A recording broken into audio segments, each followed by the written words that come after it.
Okay, perfect. There we go. That's what I want. Oh, I have to catch up. Say so, Canada. Thank you. Okay. All right, guys. So in today's live stream, what I want to go through is some things about inflation. Obviously, inflation was reported today, and that is big news. There has been insane amounts of volatility in the markets, and really, I want to take you through some things.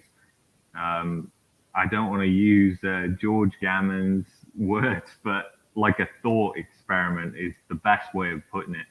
And I know that's something he says. So, first thing I want to take you through here is what happened with the Canadian dollar today.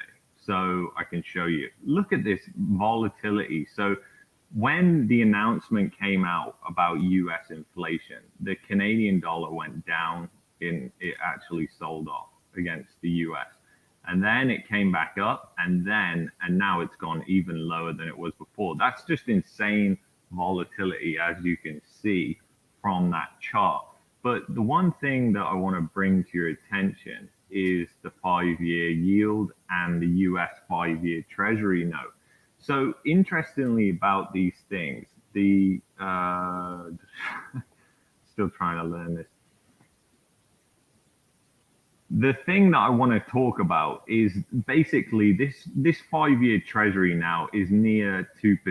And if you look at where it's gone over the past month, it's absolutely exploded to the upside. So when the Treasury yields go up like this, that affects corporate debt, that affects junk debt, it affects everything pretty much. So it means that businesses are paying more for their debt. And we're going to go through that in a minute. But I want to take you over to the Canadian bond. And if we put this to the month chart, you can see that, again, this has exploded as well. It's gone to the upside. And the thing is, which I just find really interesting about the 5-year Canadian bond now, is it's actually trading at less. Look at this figure right here. It's trading at less than its US counterpart. So you've got to ask yourself, where are people going to store their money? Are they more likely to store it in the US dollar if it's yielding higher rates, or the Canadian dollar? And it's obviously going to be the US dollar. And what I've noticed is this divergence that seems to be happening between the 5-year bond, the Canadian 5-year bond, and the currency. Normally, in a normal market, you would see the currency rising with yields. But because the US has now overtook the Canadian yield this month, I think that's really saying something about what the market is pricing in with interest rate hikes.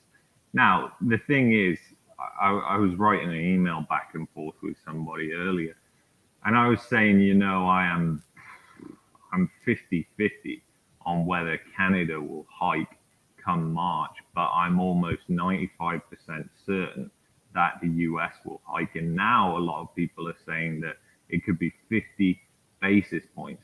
Well, the thing is, if that happens, that could really do something bad to the Canadian dollar. And I think really the Canadian dollar is in a lose-lose situation, because if we look over here at the New Zealand dollar, and they've been hiking rates, and obviously we're looking against the US. Look at this. So they've been hiking rates, guys, and look at what has happened to the currency. It's gone way down when it should be going up, surely, because they have higher interest rates than the US. So you would think it would be going up, but it's not. And I think really the Forex market is interesting because it prices in more things than you know of, because it is a huge market. It's actually like 2.4 quadrillion. It's a massive market, bigger than the bond and the stock market. So the Forex market is actually something of note because it's not controlled by the government. So the thing is, what I've noticed with the Canadian dollar is it's got more and more volatile over the past 3 months. And it's reacting it's reacting stronger and stronger to the economic news that comes out. It's like on Friday, and I did a podcast on this on Friday. The Canadian dollar dropped significantly against the US dollar. And it was because the report came out that Canada lost 200,000 jobs. Now, the thing is, guys, that I want to talk about here is with all this that's going on, you have to kind of think about what's going on with private debt, because we talked about this in the whiteboard video. And with yields rising like they've been ripping today is just absolutely insane how high the yields have spiked. That has an effect on corporate debt. So I'm going to take you through that and I'll show you. So let's bring that up. Okay, so if we go to, let's go to junk debt. This is an ETF for junk debt. And basically, as you can see, it's selling off. And basically, the way it works is if bonds are selling off, then that means that the yield is rising, okay? Because that's what happens essentially. So the amount that businesses are having to pay for junk debt is going up. The amount businesses are having to pay for corporate debt is going up. You can see right here on the right-hand side, all these corporate debt bonds are going down. They're selling off. That means the yields are rising. But if you take this to a 1-year chart and then you take it to a 5-year chart, that's where you really see where we are. Because really, we haven't had yields this high since 2020. And as we know, the amount of debt that is in the system is absolutely huge. There's a huge amount of debt in the system. So we've been talking about household debt, we've been talking about private sector debt, and bond yields affect that very, very much so. So looking at bond yields, I mean, it looks like they're just going to fall and fall and fall right now. And, you know, if the Fed hikes, then bond yields are going to spike even more so. And what I just find really interesting is now that the Treasury is trading higher than the 5-year Canadian bond. Because who in their right mind is going to buy a Canadian bond over a US Treasury? Like, nobody is. So, and I honestly believe the US is going to have to hike. The reason I wouldn't say, the reason I'm 50-50 on whether Canada will hike come March is because Trudeau and Trudeau's government. You know, the Freedom Convoy has really exposed the government. And, you know, throughout this whole crisis, the government has kind of exposed itself. Justin Trudeau's publicly, you know, said on the campaign trail that monetary policy doesn't matter. And, you know, that's incredibly concerning. The idea is the Bank of Canada is meant to be there to guard the money, the Canadian dollar, make sure it's stable as a currency. And its mandate is changing into this one of ever increasing different things to kind of push the blame away from government.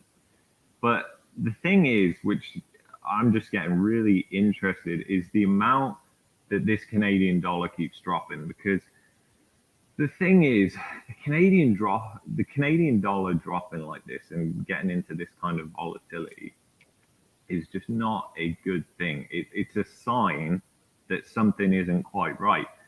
And I think I cracked what it is. It doesn't take a rocket scientist, you know, to work this out. It really doesn't. The fact is, they can see, outsiders around the world who are trading Forex can see that Canada is at significant risk.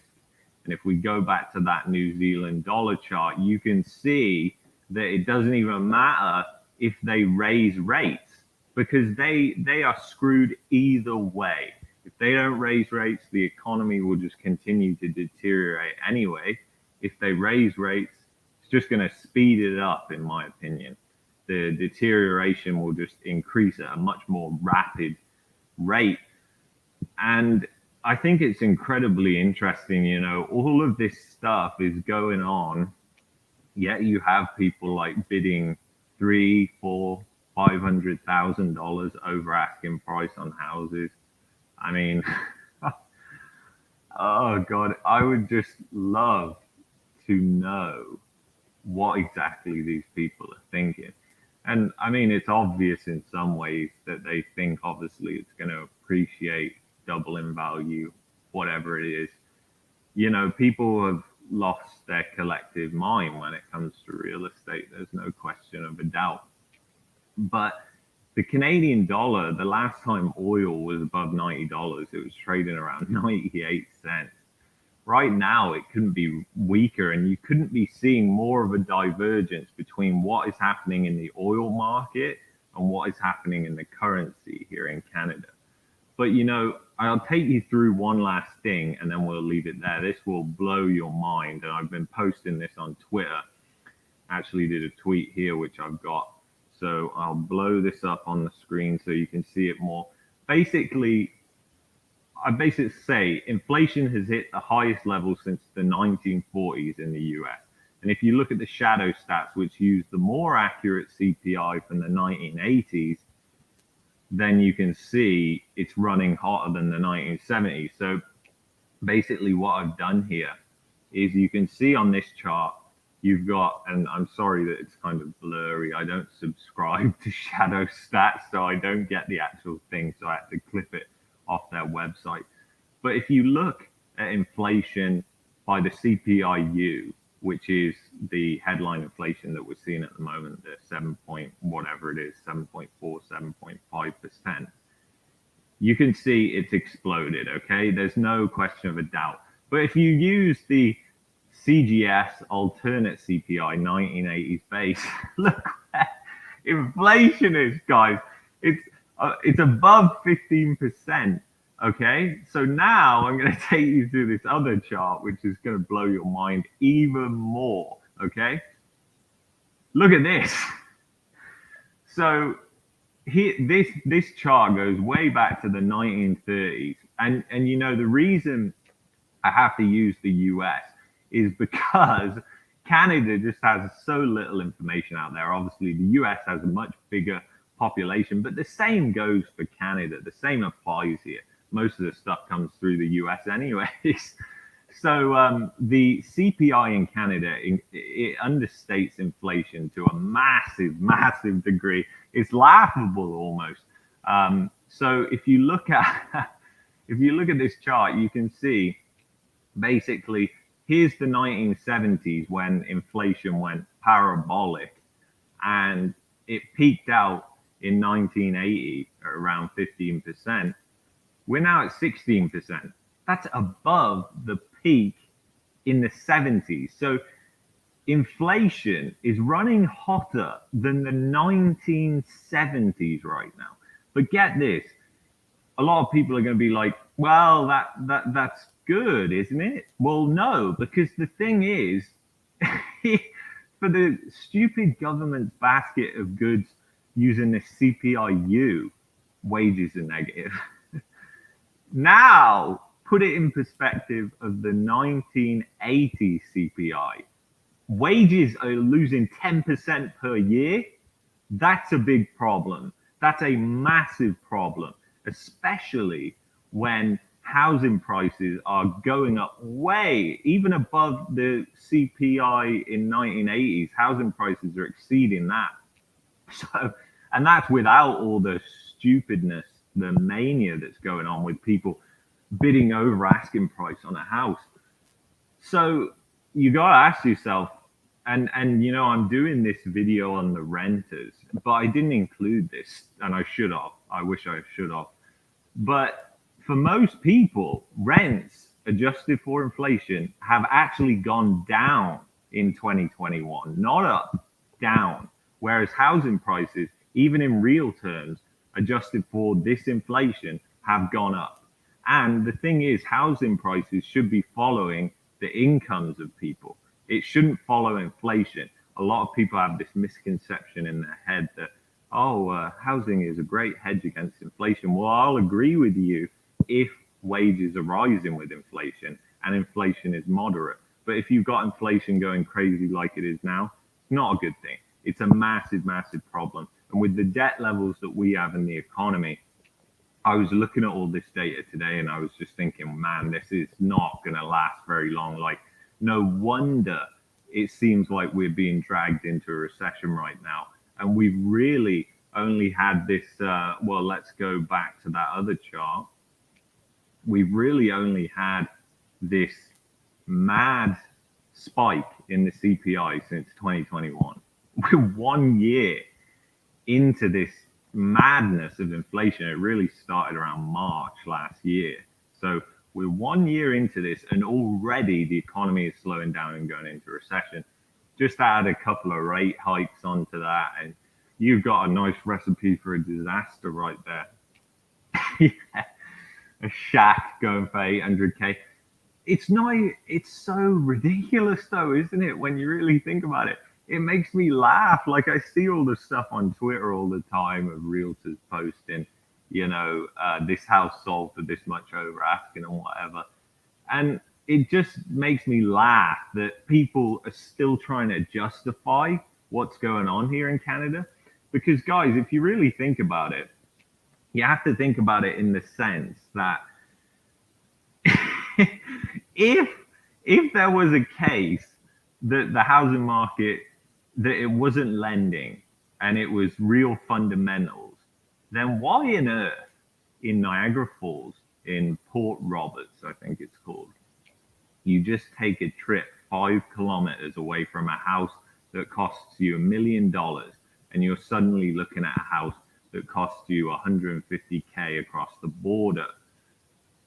It's not by chance that that's the case. The reason that's the case is because the lending here in Canada, the lenders have dropped their pants. They've completely dropped their pants during the pandemic. And, one thing I remember very early on when the layoffs started and I think the unemployment hit 20% here in Alberta.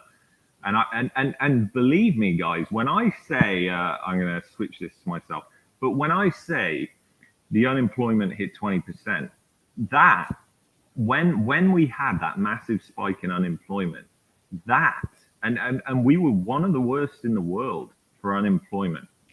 Remember that, because that was a sign of the weakness in the economy and the weakness in the private sector. That's what a lot of people don't realize. That's why there was so much unemployment here in Canada. And yeah, they managed to turn it around through this absolutely gigantic amount of stimulus that they threw at the economy.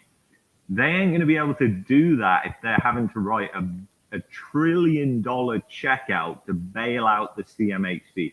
There's no way that they will do another $1 trillion. I'm skeptical that the currency will even remain stable if they had to do $1 trillion bailout. So it's absolutely insane. Absolutely insane.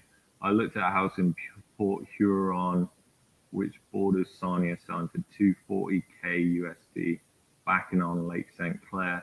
Same property on the Canadian side, $1 million plus. There you go. You got it right there. So you don't have to be a rocket scientist to crack this code of why the prices are so different across the border. The laugh of that is, a lot of cases, you look at the rental yields, they're actually positive on the other side of the border. So there should be more of an incentive to buy an investment property on the other side of the border, but they can't take that home equity out of their house and take it across the border. I mean, they can't get these banks to make out these ridiculous loans. And I've gone way off topic here, but I was explaining. I spoke to a mortgage broker from the Royal Bank during the pandemic when all the layoffs and everything was happening. I got really sidetracked there about that. But basically, I remember she said to me, and I was kind of floored at this. I was like, so what's happening right now? And I always pretend to be the prospective home buyer. So what's happening right now? Because like somebody's laid off. So say you've got a couple, one person's laid off, you're still able to get a mortgage for that same amount that you qualified before this all started, the health crisis. And you wouldn't believe their answer. Their answer was yes, providing you can get a letter from your employer saying that it's temporary. Now, the funny thing was, all the employers would write a letter saying it was temporary because they don't want to pay the severance.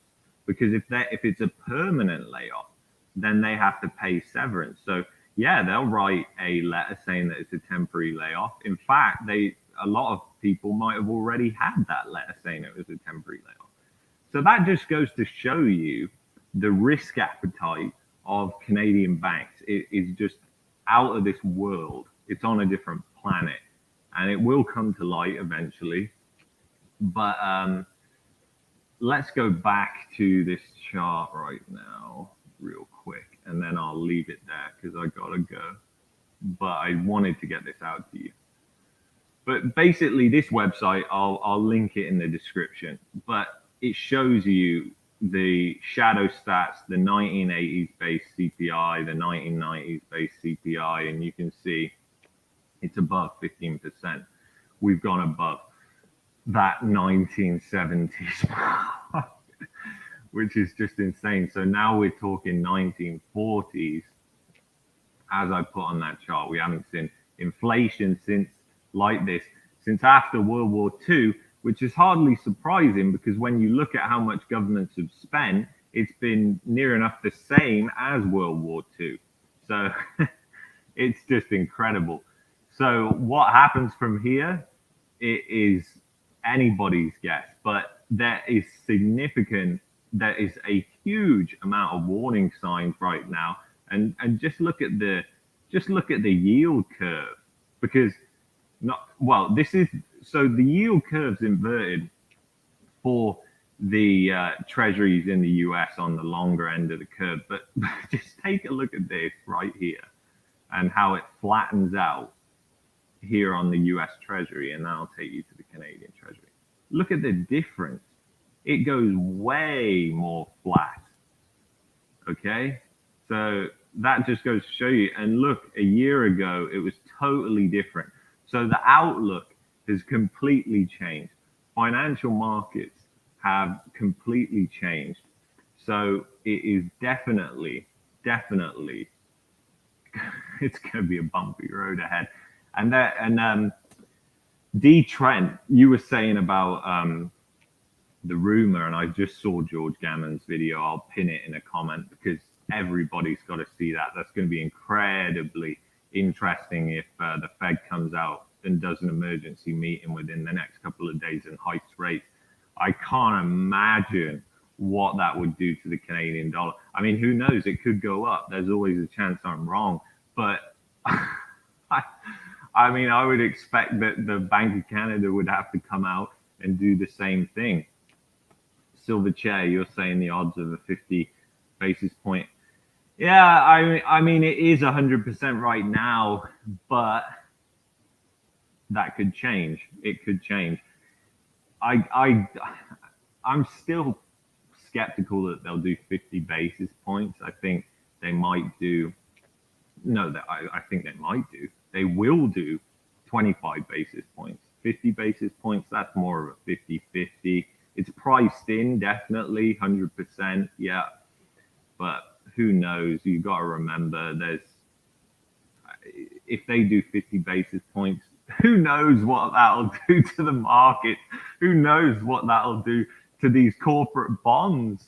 You know, the corporations are in such a high amount of debt. They were told, hey, we're not going to be raising rates until late 2023. They were led down the garden path completely. Just, sell loads of corporate bonds, buy your own stock.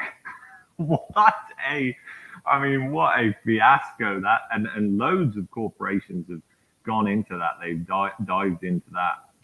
Yeah, implosion, forget housing, everything.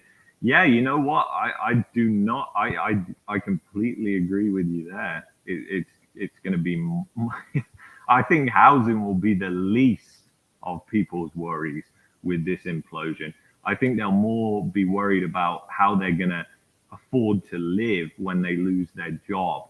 The house, I mean, that at some stage is just going to disappear into the shadows. And when it does disappear into the shadows, that's probably when you're going to see housing prices declining significantly because people are going to be less focused on that. I mean, here in Canada, housing is like a drug to a lot of people, and they just don't understand how the tides have turned.